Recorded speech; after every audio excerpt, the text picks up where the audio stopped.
We have 4 simple rules. Number 1, we don't discuss politics, ever. Number 2, this is not a religious channel, and while you might hear people say, God bless you, or I'm going to pray for you, or I wouldn't have gotten through this without my faith, that's fine. What's not fine is to say, my God is better than your God, or here's why you're not getting into heaven. It's not going to fly. Number 3, we believe wholeheartedly if you can't control your tongue, then you can't control your life. So while on board, there's not going to be any cursing in the live chat. Period. And number 4, there is no room for mean people on the lifeboat.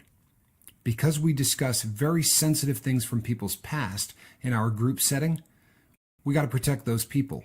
The only way they feel confident and comfortable discussing those things is in an environment that is free of trolls and mean people. So if you're a mean person or you're a troll, we're going to block you for life. And if your account happens to be less than 24 hours old, we're probably a little suspicious right from the word go. Why? Well, because there are people in this world who enjoy being cruel solely for the sake of being cruel. It's not going to fly here. But if you're here because you're trying to get sober and live your best life, then you might find that the lifeboat is just that, a lifeboat. I'm Captain Tommy Scoville, and we will see you on deck.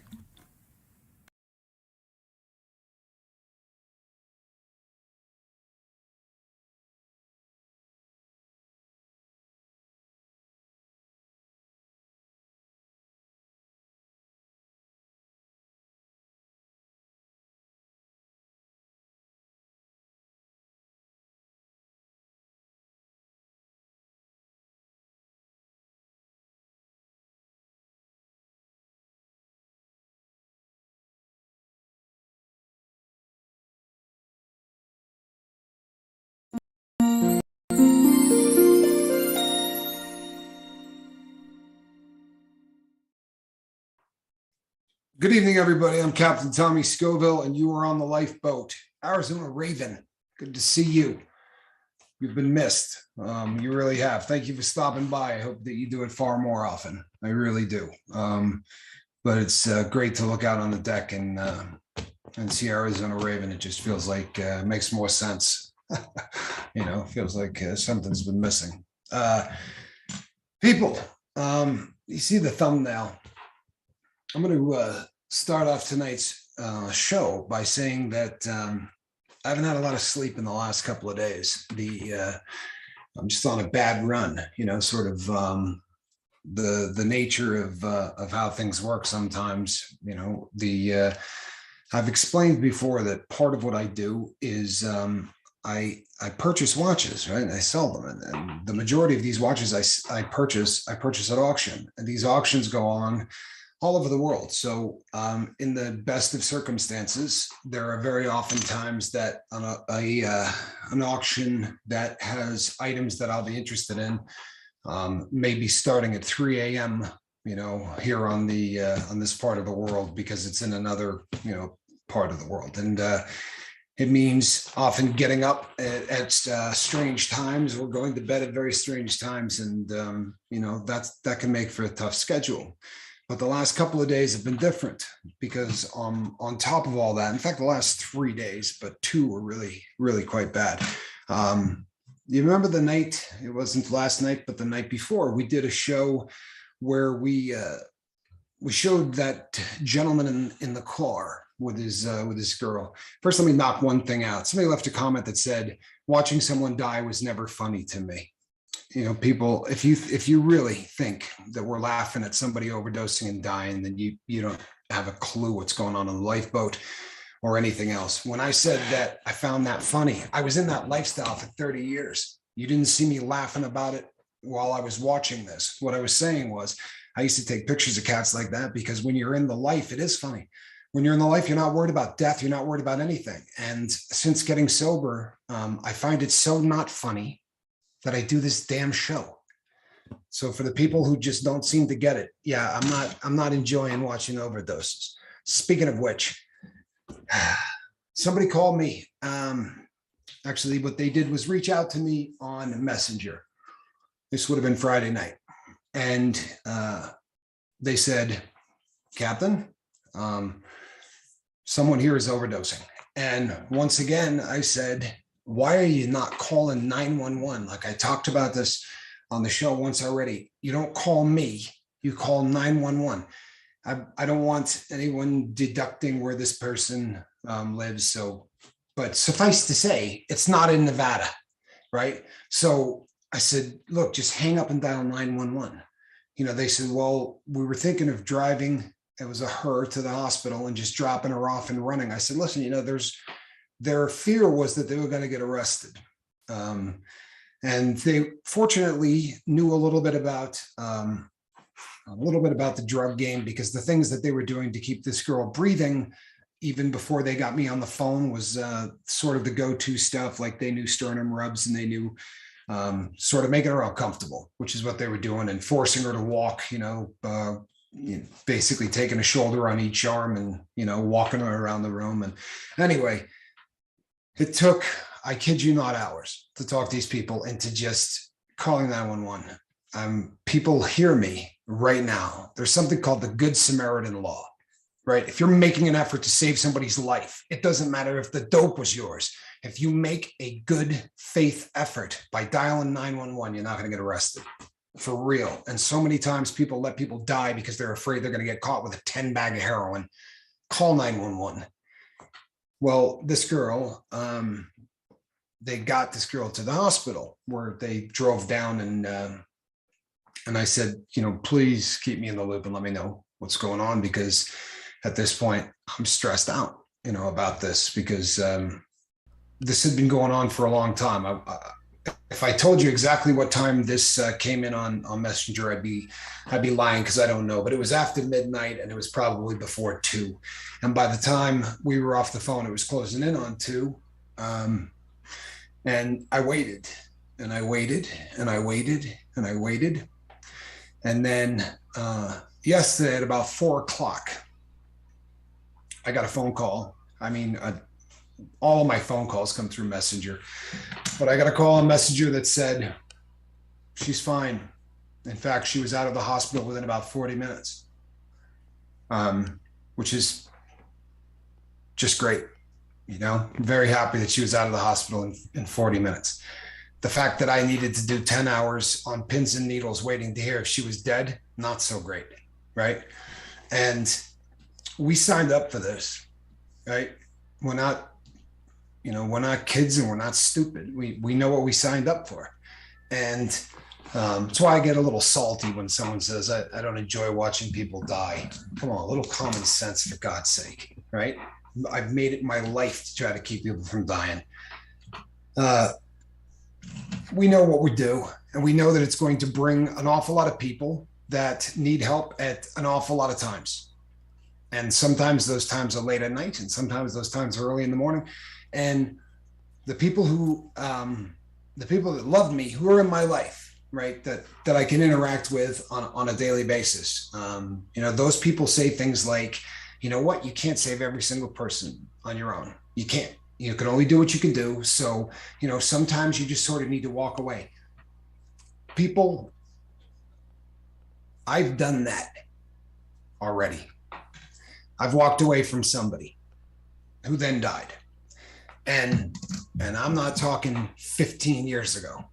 I'm talking this year.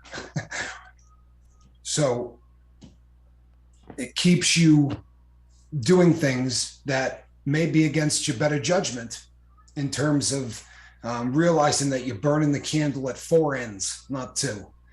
And I'm not putting anybody on blast. I'm not trying to do anything like that. It's not who we are. We don't shame people. We don't do any of that. But suffice to say, last night was another very, very late night. By the way, our friend from last night's call is okay, which is great. But I didn't find out about someone that was going through something last night until a little after 1:00.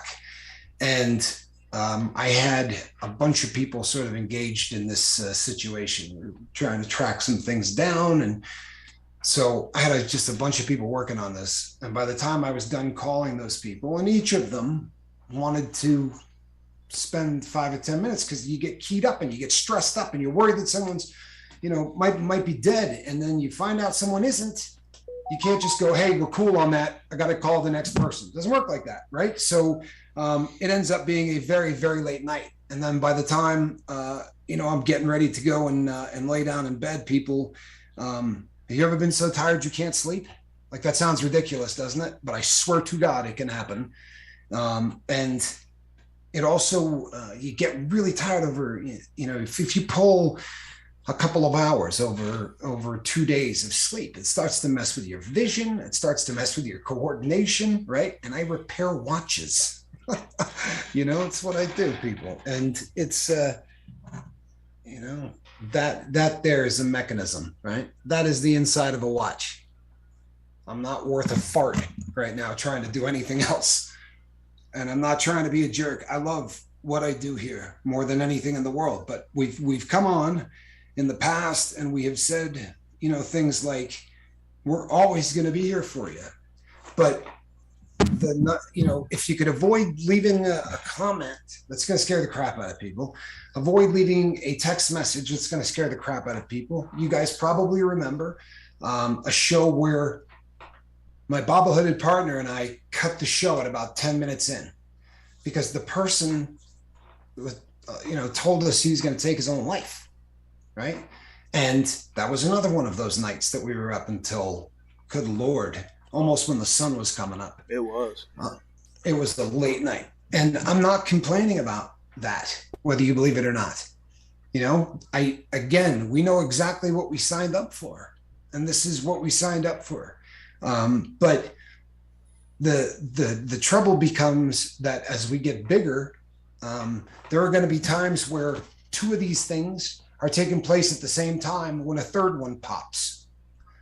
And, I could take one, Mark can take one, and then we're sort of there. We're in the rhubarb. And one of the reasons that, we had suggested the safe harbor over on Facebook and was for this kind of thing so that people could, have someplace else to go and someplace else to lean on, or, some other people to lean on. And I don't know, we're going to have to try to figure some things out because we're growing, which is great. And we love the interaction. It's why we do this. Straight up. I mean, I'm not complaining at all. And the way that the emails are coming in now and the speed that they're coming in when I'm done with a show, and my bobbleheaded partner is going through the exact same thing. But, when we're done with a show, there's going to be some emails. There's going to be a lot of emails, and the lifeboat's a full-time job, and I'm not complaining. I swear to God, I am not complaining. But what I'm saying is, if by some chance you engage myself or my bobbleheaded partner, and you find yourself with somebody in your apartment who is overdosing, right? When the relief of that is over, when you get that flood of relief that, oh my God, she's still alive, we don't know that, right? We don't know that. And I know that in the past, I've been accused of everything under the sun, so is Mark. And we do this for money, and we do this for you, and we do it for us. Sure as hell like doing it for money. But the not knowing literally is, it's torture. I can't be tell you. It's torture. It's absolute torture. And it leaves you in really weird situations like reverse phone lookup, right? Don't bother trying this because it's a scam, right? But I tried 3 of them last night. It's just and that costs money, guys, if you didn't know that. Yeah, it definitely costs money. The thing is, all of this is worth it. Honest to God, it is. It's just, over the course of the time that we've been doing this, there's been a lot of people that, will leave us a phone message that says, you're never going to see me on the boat again. Right. And leave it at that. We deal with people who are in severe emotional distress. That's the nature of almost everybody on the boat, at least when they first get here. Right. So we get a message like that. We don't think, you know what? I don't like the lifeboat. I'm going to go find a different sobriety channel. No, what we assume is that you're going to off yourself. And then we're jacked until we find out otherwise. And that's one example of a lot of things that just, I think that sometimes it gets taken for granted that when I hold up a cat in the basket, that we disappear into the ether somewhere and that this is over. And then magically we appear back here at 6 o'clock the following night, right? And that's just not what happens. After I flash the cat in the basket, this keeps going. And a little communication goes an awful long way. The torture of a 12 to 16 hour, drumming your fingers on the kitchen table to find out if a girl is dead or not is a very difficult thing to endure. And people, I don't think you would believe how many times I've endured it. I don't think you would believe me. If I told you, I honestly don't believe that you'd think I was lying, because it's damned ridiculous. But if I told you that I end up on phone calls like this 5 times a week, I wouldn't be lying to you. On a slow week, maybe 3. And right now, my inbox at Google has 1,990 something emails.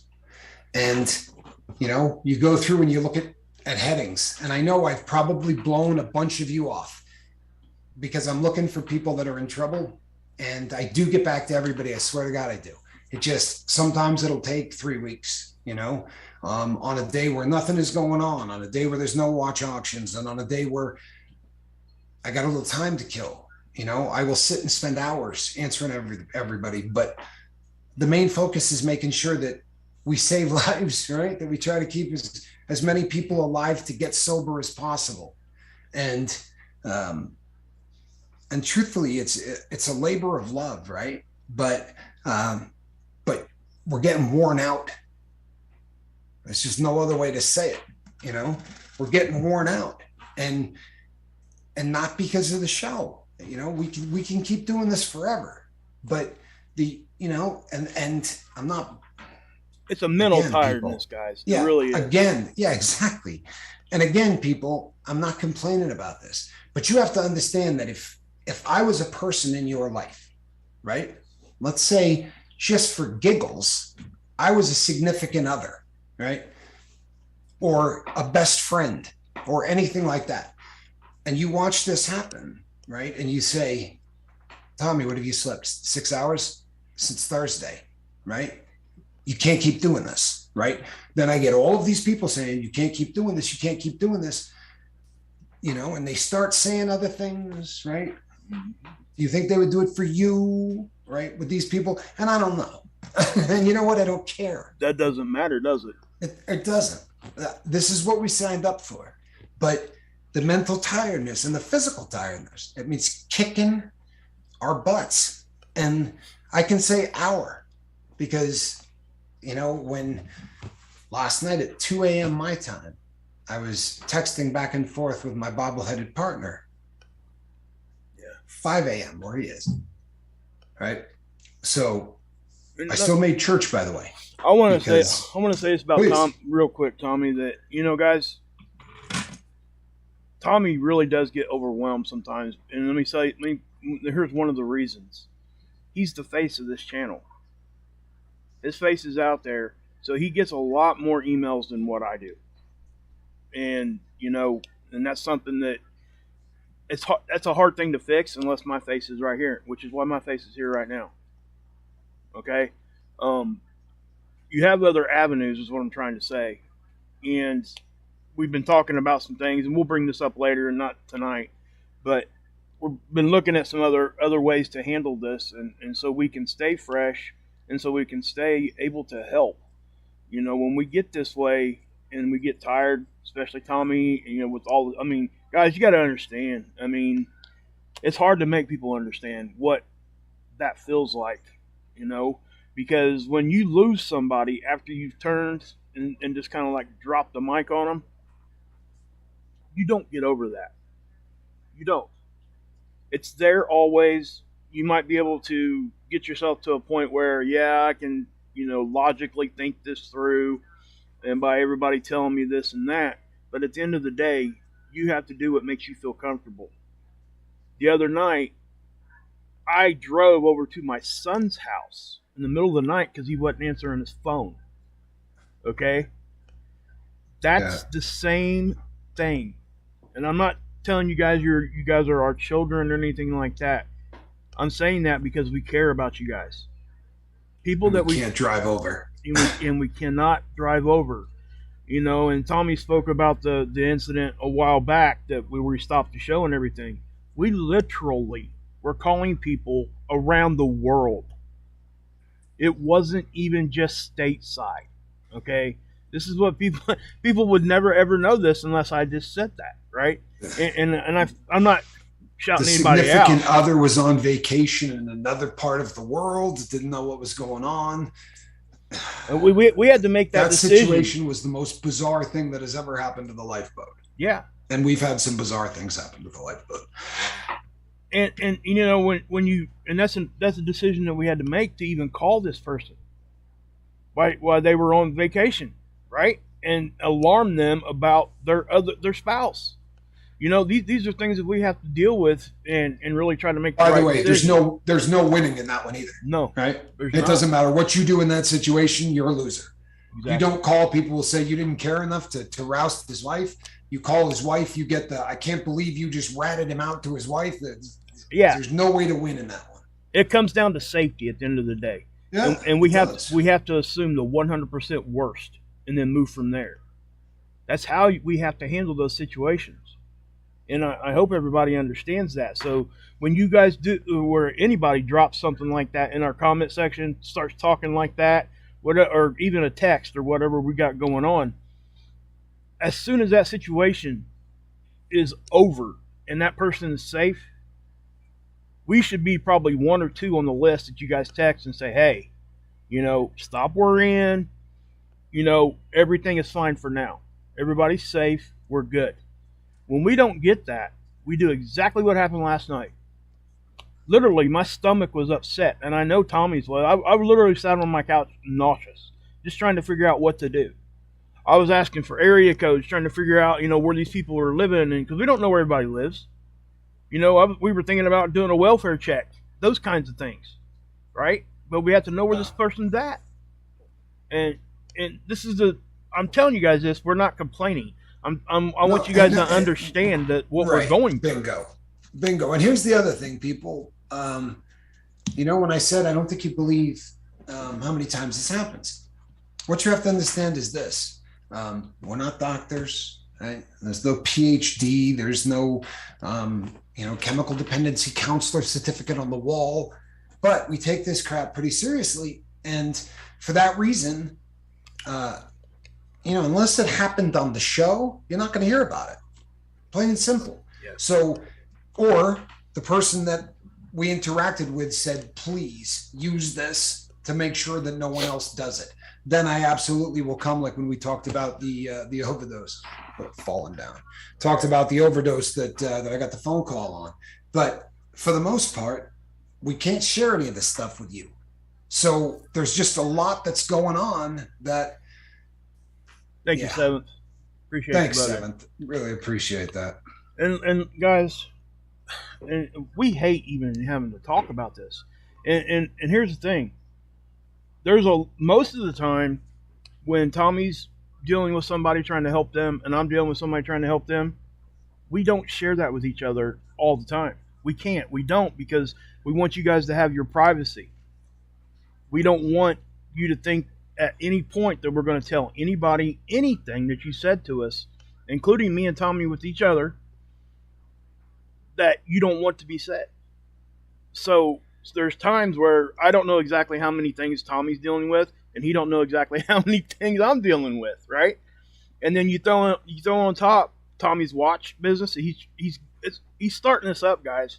You guys got to understand and it's a labor of love, like you said earlier. We're not complaining. We just want you guys to understand where we're at. I have a family with kids still in the house. So what I'm saying is we're all dealing with the same exact thing you guys are dealing with. and you throw in what we're doing, and we do this by choice. Okay, Yeah. and just first and And we're going to foremost, keep doing it. yes. But the the last time that we got really freaked out by something, I came here and I did a real cursory thing because I didn't. I don't want to ever come here and go, you know, Jimmy Smith just did this, which has caused us to, or Lisa Jones just did this, right? We don't do that stuff, and we don't want to, right? Doesn't matter who over those 2 nights ago or what was happening last night. The big picture is when we hold up the cat in the basket, we do continue, right? We breathe, we walk around, we eat, we do things, and if we have to wait until the following day, right, for the show to start to find things out, we're going to go insane, and we're not going to be able to keep doing it. Yep. It doesn't have to be a diatribe. It doesn't have to be a really long book. It needs to be a, hey, everything's cool. You know, just wanted to let you know. And I get it. I'm not even being, I get it. No, Something really traumatic happens, and as soon as it's over, you go, ah, oh, thank God. And I'm not going to be the first thing on your mind, and Mark's not going to be the first thing on your mind, but man, put a sticky note somewhere or something, because I'm not exaggerating. This has happened dozens of times. Do this, guys. You know, if you guys ever find yourself in a situation that you're at the point where you're having these thoughts and all that kind of thing, and you need to reach out to us, and knowing and treat us like maybe we're your parent or maybe we're one of your children, and that until you hear from those people, how are you going to feel, right? I mean, and then that's the biggest thing, I think. I really do. You know, I don't think Tommy, I mean, at some level right now, he's really exhausted physically. And what that does is it plays into the mental part of it and makes you more tired mentally. It's a symbiont circle there that it's a bad pattern. And the other thing, guys, that you guys have to understand, we're fighting this addiction just with you guys the same. Okay? We are fighting the same cravings. We are fighting the same stuff. And I know that is so easily overlooked, and I get it, right? Because we're out here trying to help people. And we're out here trying to, you know, we've chosen to put our face out here. We've chosen to do everything we're doing. But at the same time, we are still and always will be in recovery right next to you. And there's really nothing more I can say on that end of it, because that really should really help people understand, because you guys know how you feel. We feel the same stuff. We go through the same patterns. We deal with it in the ways we deal with it. We've learned, and that's why we're sharing with you guys. But make no mistake, there's days I wake up wanting to throw a whole bottle of pills down my mouth. Right. I mean, and there's days when Tommy wakes up. We've had these discussions, even here live. You know, I'm sure there's days he's going to want to go, you know, get the foil out and start doing what he used to do, right? You know, and just all we're asking is just notification, communication. There's a good comment here too from TLR123. Said, I had to remember I'm not responsible for someone else's sobriety. If they used, their choice. I may feel responsible, but I'm not. I can't make people stay sober. I can't make them use, right? Powerlessness. Absolutely, bro. 100%. That is the gospel truth. And one of the things, and we talk about it a lot on the show, and we talked about this before we did this, before we embarked on this journey. We talked about the fact that the vast majority of people that hear our voice aren't going to get sober, right? Statistically speaking, about 85 out of 100 people who hear our voice are not going to get sober. And we can live with that. It sucks, but we can live with that, because the 15 that do is just such an amazing thing. But if the conversation is, I'm thinking of hurting myself, right? Well, now I can do something, right? Now I'm actually in a position to try to talk to somebody, or to try to get some kind of intervention. Or like 2 nights ago when somebody calls me and says, I don't think she's breathing. You know, if I don't pick up that phone, they freak out. They don't call the police or 911 because they think they're going to get arrested. And I don't know, maybe they keep her breathing, maybe they don't. But like I said, people, there's already been situations on the lifeboat. The reason that I don't blow off any phone calls is because one time I think I didn't do enough, right? And that person isn't with us anymore. And that's I'm not going to tell you that I walk around every day thinking about it, but I would be absolutely lying to you if I didn't tell you there are days I think about it. There are days I wonder what would have happened if maybe I was a little bit more aggressive in returning emails faster.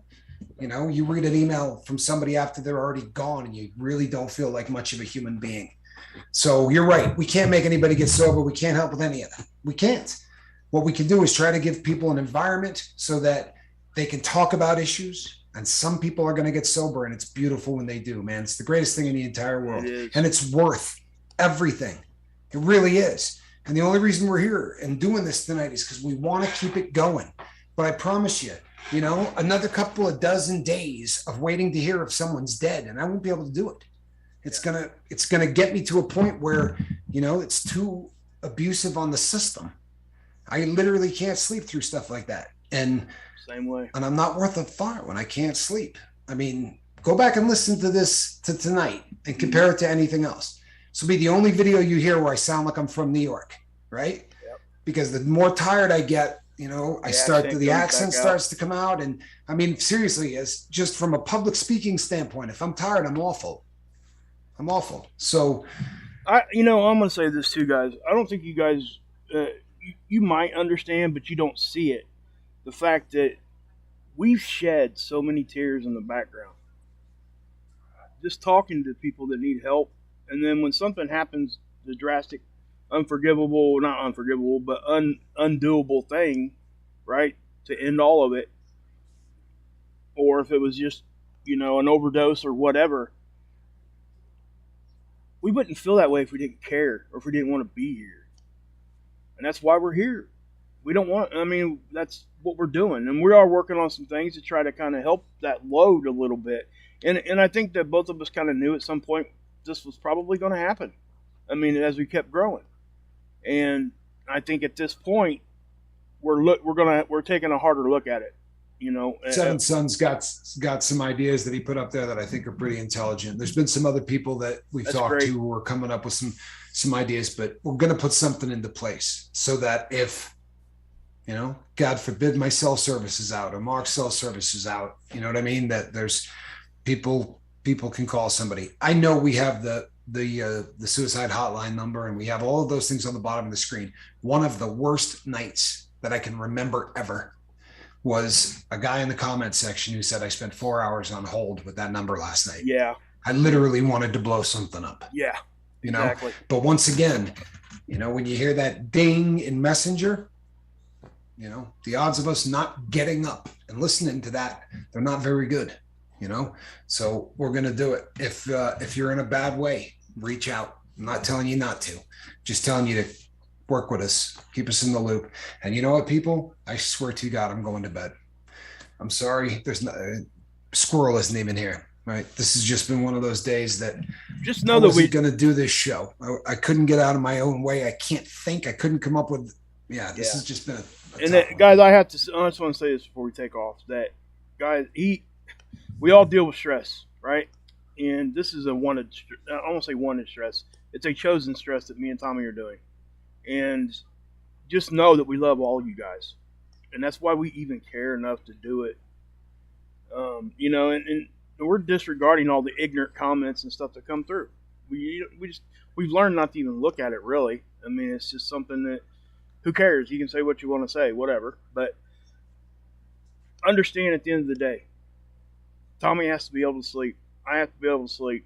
And neither one of us can do that when we're worrying about somebody we care about, which is everybody that walks through the door here. So that's, I guess nothing else more to say there. But I just love you guys. And Tommy, you go ahead. Yeah, no, that pretty much sums it up. No joke at all, people. If we didn't love you, I just would have come on tonight, screamed, and taken the next 2 weeks off. Right? We're not going to do that. We're going to be back tomorrow night, 23 hours from right now. Between now and then, reach out and try to save somebody. And this is a terrible way to say it, but I'm going to say it this way anyway. a little common courtesy, man. If we're working with you, just a little common courtesy, right? Let us know that you're okay or anything like that. And if you're the girl who I dealt with 2 nights ago, or if you're someone that I dealt with last night, or you're somebody from last Wednesday, if you take this personally, you're an idiot. Truthfully, because this has got nothing to do with you at all. It's a situation. I love every one of you, and I would do it again happily.